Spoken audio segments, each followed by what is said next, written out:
ஆந்திர சட்டப்பேரவை தேர்தலில் தெலுங்கு தேசம் கூட்டணி 95% இடங்களில் வெற்றி பெற்று ஆட்சியை கைப்பற்றிய நிலையில் அங்கு எதிர்க்கட்சியே இல்லாத நிலை ஏற்பட்டுள்ளது.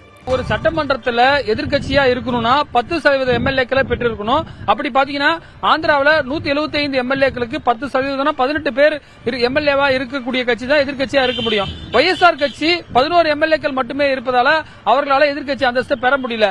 ஆனா 21 எம்எல்ஏக்களை வைத்திருந்த ஜனசேனாவுக்கு அந்த வாய்ப்பு இருந்தது. ஆனால் அவர்கள் எதிர்க்கட்சி வரிசையில் அமராமல் ஆளும் அரசில் பங்கேற்றிருப்பதால் எதிர்க்கட்சியே இல்லாத ஒரு சூழ்நிலை ஏற்படுகிறது.